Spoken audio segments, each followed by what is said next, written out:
to the cloud. Okay, I'm collecting to a server. Hold on. Okay, now we're recording. So take it away there, Yale. Super. And so I've just shared my slideshow here with everyone. So hopefully you can see the first slide I have here.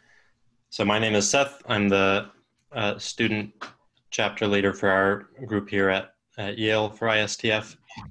We're joined on the call also by our co-chairs for the conference that we just had earlier this January and February. And I recognize some of you on the call as attendees or even presenters.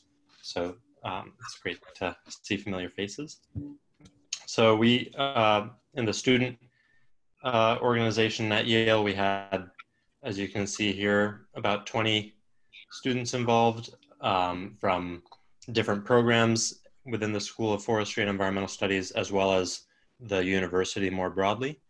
And one of our sort of main functions as a student interest group at Yale is to obviously organize the conference that we do every year or have for the last 26 years, but we also just do other sort of tropically oriented activities throughout the semester. So for example, one thing we do is take advantage of the collections at the Peabody Museum of Natural History. This is just some example of tropical bird species that are especially colorful or of interesting plumage. So we do a tour every year of that collection just to see some of the natural marvels, even though it's just specimens, obviously not as exciting as going into the field, but we get to see the birds up close in museum form. Another thing we like to do every semester is some sort of mixer with other groups that are interested in this sort of tropical or forest space. So we went and visited the botanical gardens that are part of campus. These are called Marsh Botanical Gardens. And so we did a tour of those with other students. And then, as I mentioned, of course, we organized the 2020 conference hosted at Yale, which was focused on restoration this year, partly inspired by the UN Decade of Restoration. So that took place in late January and early February. Had a couple hundred participants, and overall thought it went quite well. We were pleased with the attendance. We obviously, looking at a photo like this at the moment is maybe kind of shocking or has an element of nostalgia, given that it might be one of the last big in-person conferences that we'll have in a while at the university. So we're sort of lucky that we were able to slide it in sort of at the last minute. I was telling a friend earlier this week that it actually was interesting as one of the planning members of the conference. I did correspond with at least one person whose travel was canceled back in January, even because of coronavirus concerns. So it's just interesting to think about how that's going to be a little different now, and so I'm sure we'll get into that in our challenges discussion a little later. But we were fortunate to have a nice 3-day in-person conference this year, and here's just one of the many posters that were produced by our scribe artist who we hired to help sort of create visual content based on the concepts that were being shared during the conference. So we had student presenters, we had speakers who we invited, as well as artists come talk about their work. And that's something that we look forward to being able to do in some capacity in 2021, and we're most likely going to have some sort of virtual based format for that, but we're still talking about how the long running conference will continue, hopefully, and not not get sort of curtailed too badly by the pandemic situation. So I guess I'll ask if either of my team members who did the bulk of the planning for this conference want to add anything about what the Yale chapter has done, but that's sort of what we did throughout the 2019 to 2020 academic year, gatherings to sort of explore and celebrate the tropics and tropical forestry, as well as and really most of the time is planning this conference with all the logistics and sort of content development. Anything, Gabby or Blanca, to add? No, I don't have anything to add. You did a great job presenting it. Thanks, Seth. Yeah, Thank you. Maybe something I wanted to reiterate was just like how fun it was to plan this conference, and like Seth, we see a lot of familiar faces from the conference, and really excited to be here meeting virtually. Great, so I will, let's see, I'll try to stop my screen share here and pass it over to our colleagues at NC State. Thanks. Thank you, Seth. So NC State will come on now. I want to invite you to type in the chat box at the bottom any questions or comments you have, and we'll pick them up. We will pick them up in the next, I think we'll pick up in the discussion, we'll pick up people's comments and questions. Hi, everyone. I am the chapter president of ISTF at NC State. I have a few of our executive, like our officers with us, and then we also have several of our community, our members. So I just wanted to thank everyone from NC State for being able to show and your support for our chapter. Zainab, she is our kind of do everything person, but she specializes in social media. And Meredith luckily just joined us. She's our vice president. All three of us are PhD students. And so this is kind of our baby, so to speak, at NC State, trying to continue this program because of all of our passions for international forestry. And with that, let me get to my thing, and so I can start screen sharing.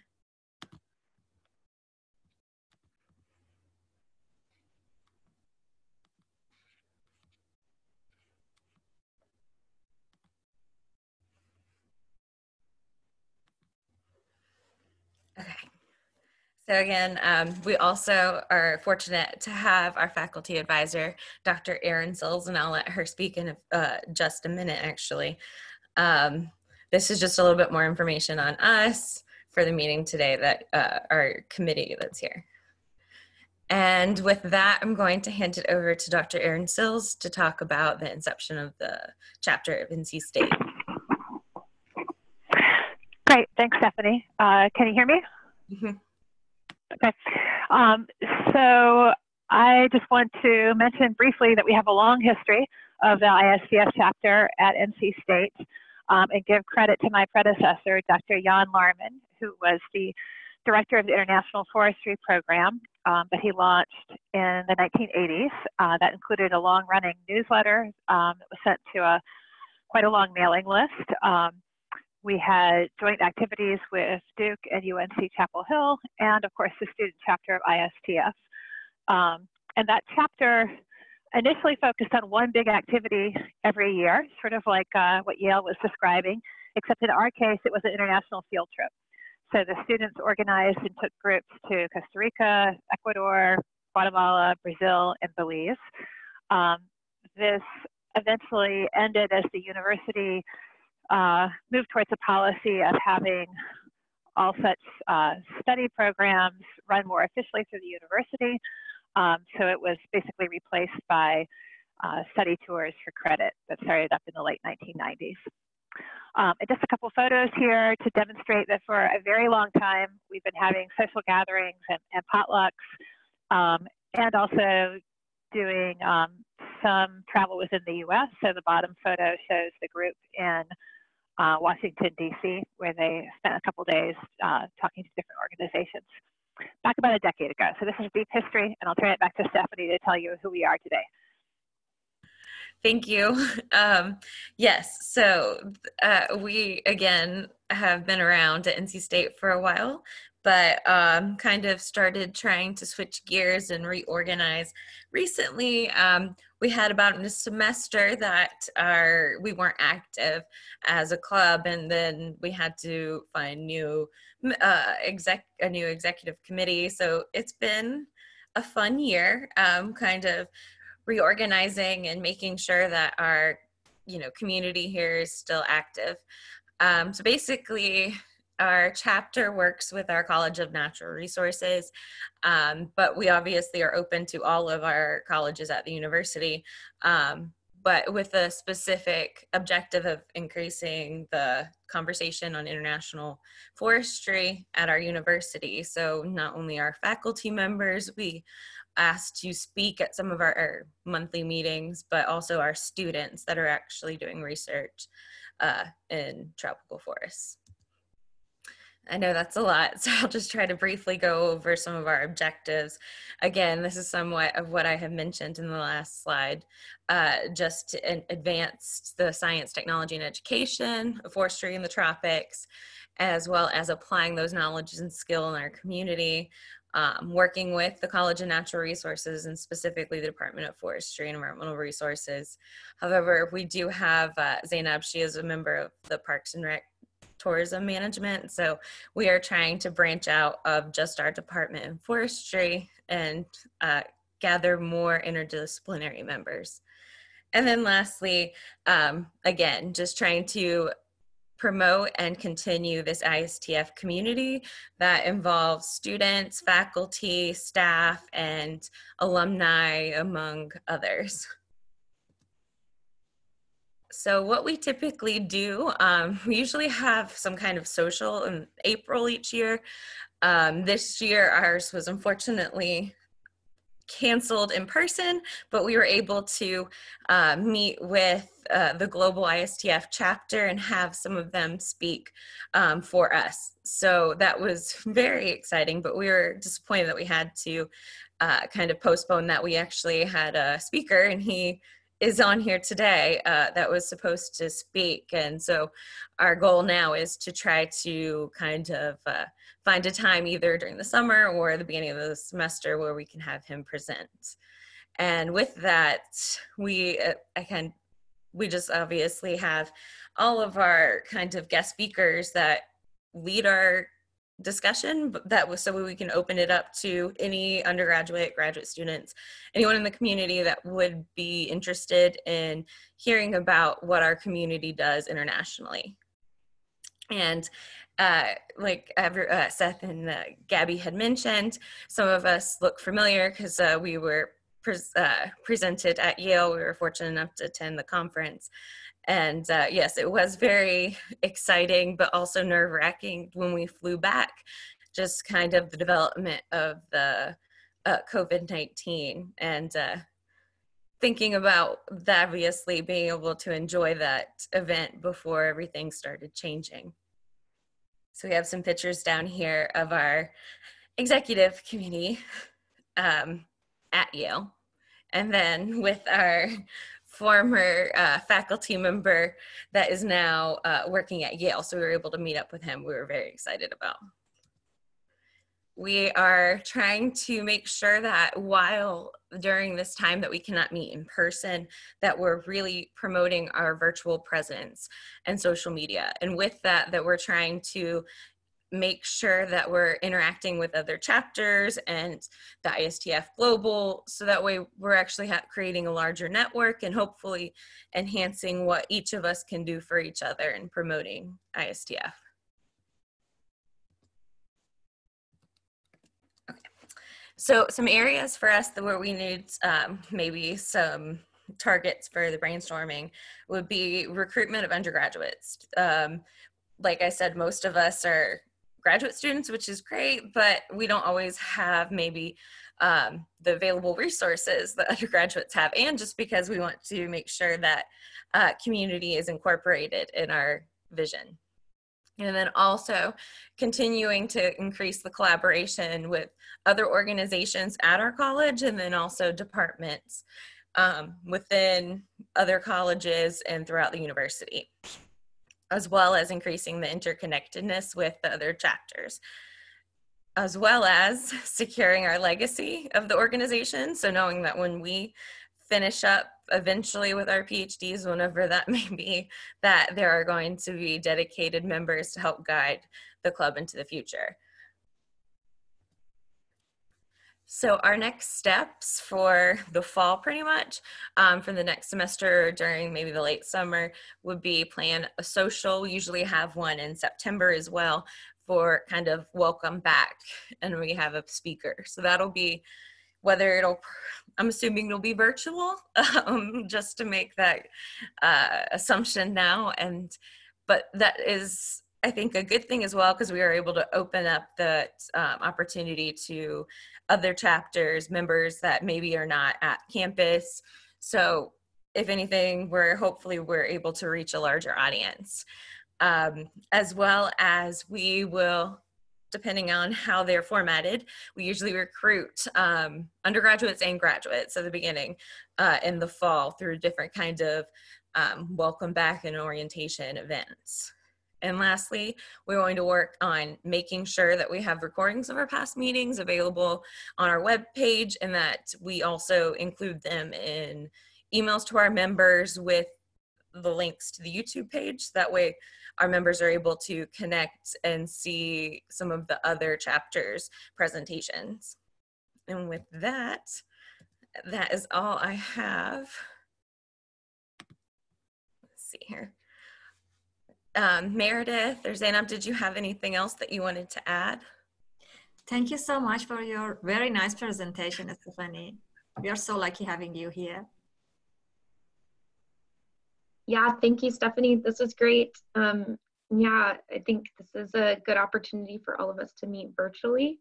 And we're excited to, work with you all and maybe hear some suggestions on what your chapters are doing, especially navigating this virtual world that we're in, and how to keep engaged with your members. I think we can have a good discussion about that. Thanks, Stephanie. Thank you very much, NC State. And now we'll pass it on to ISTF Rwanda. And if you would like to, we'd like to invite someone from Rwanda to make the presentation, talk a little bit about your chapter. If you have a presentation to share, you can share screen at the bottom. Okay, thank you very much. Yeah, overwhelmingly pleased to be with you, and I want to share with you our presentation. Okay, let me do.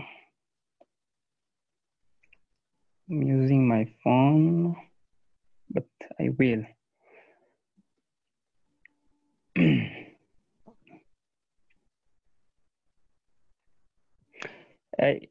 Are you getting the presentation? Yes, it looks great. Thank you. I'm going to mute now. Okay, thank you very much. We are very pleased to be with you tonight.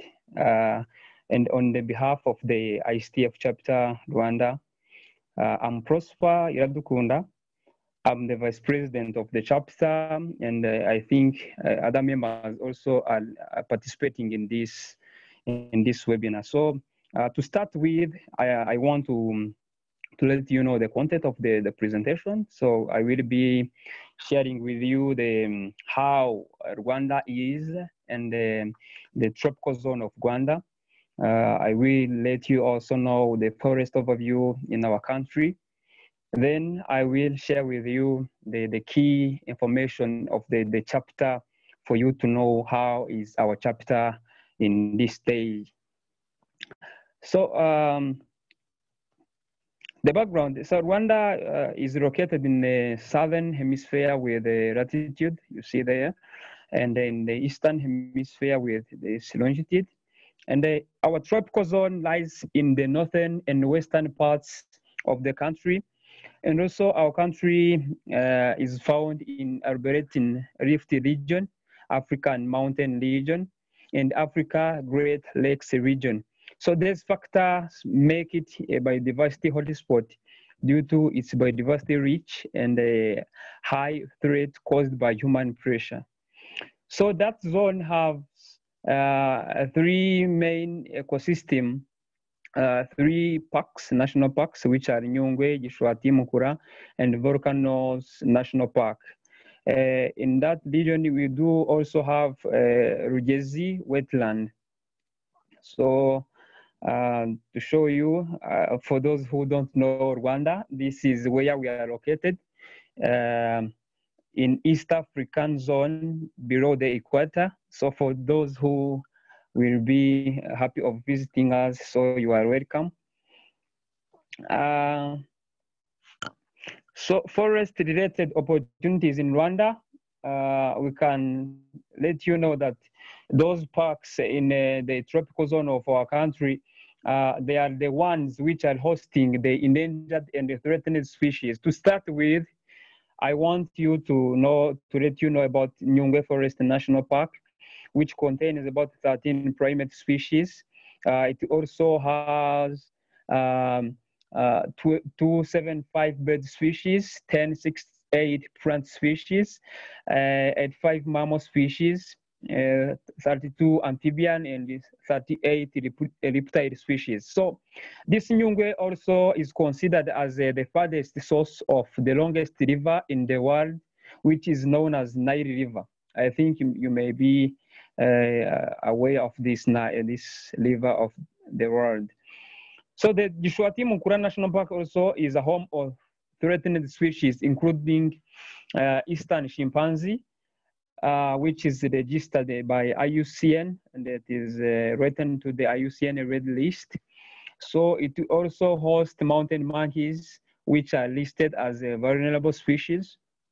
So Volcano National Park, as you know, in Rwanda, we have a threatened monkey and mountain gorillas. So those gorillas are hosted there in Volcano National Park. And I can say that maybe in the world, it is where they are remaining. Only in this part, they are only the part which is still hosting those mountain gorillas.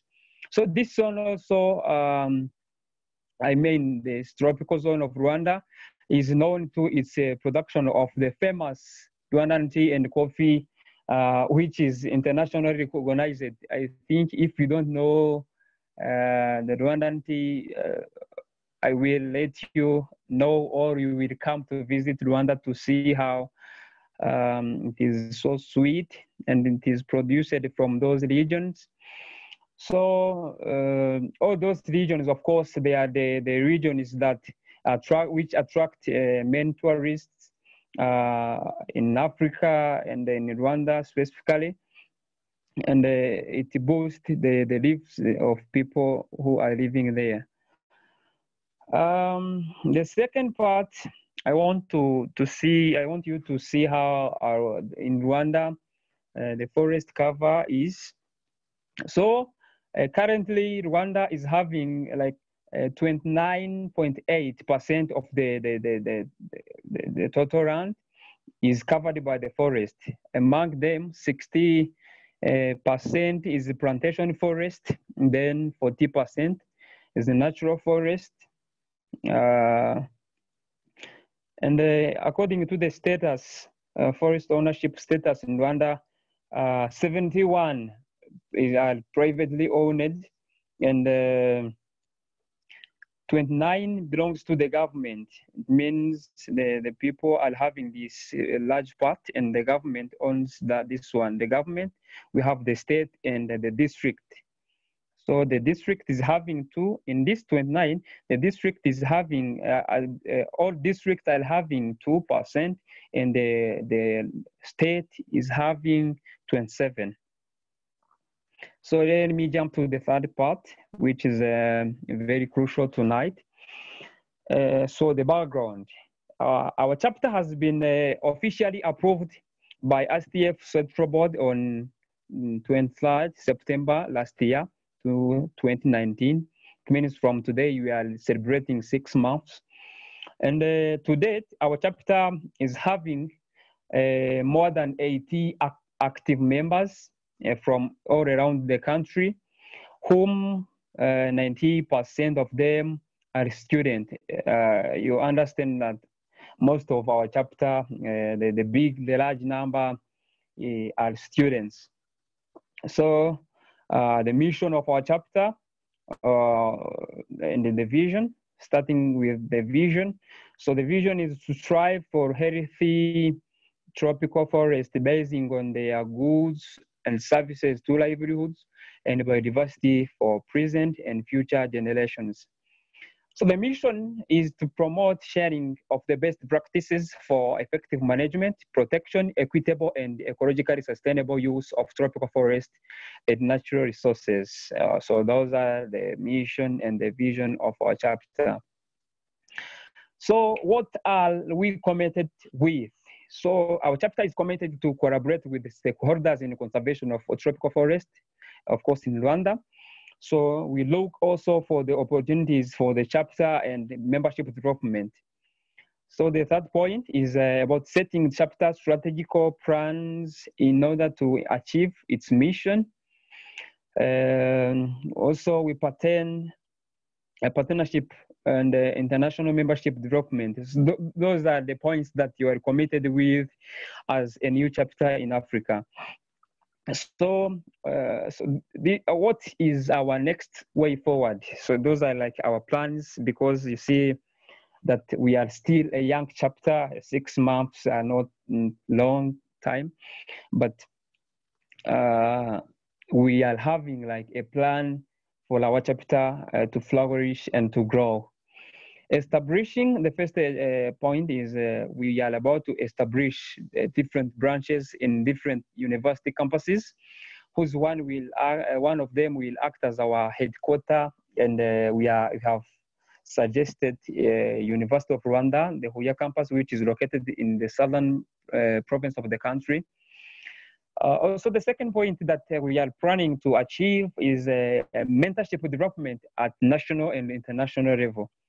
So the last but not the least, we want to enable chapter members distinguishability and mobility via visible practical actions. Coming to the conclusion, I want to sum up by saying that our chapter is still young with like few implemented activities, but with a focused future view of making it a super and a tremendous tropical forest solution giver chapter in Rwanda and in Africa. So all of everyone's contribution is and will always be valued and welcomed for our quick, bold, and long-run development. So thank you very much. I think that is all.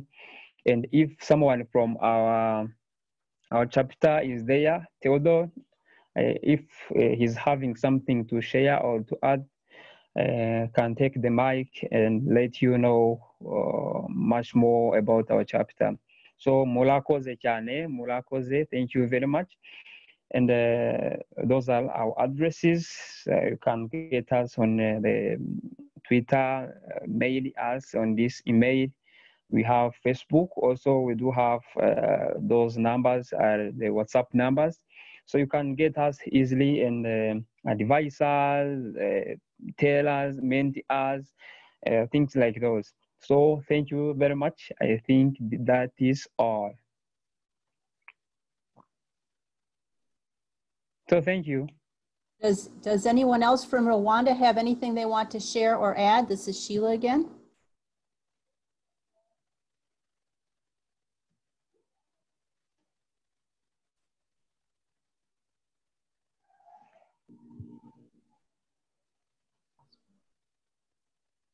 Okay, let's say, Prosper, if you can click the button at the top to unshare the screen. Okay, okay. Good, very good. Okay. Thank you. Wow. Okay, so let's consider what might be the next step here. I would like, thank you everybody for these really nice presentations. Our next step is going to be to turn to the discussion, so I'm going to stop the recording. Let's see how I do that. Okay, anybody who's in the know, to stop recording, oh, there it is. Yes, I want to stop recording.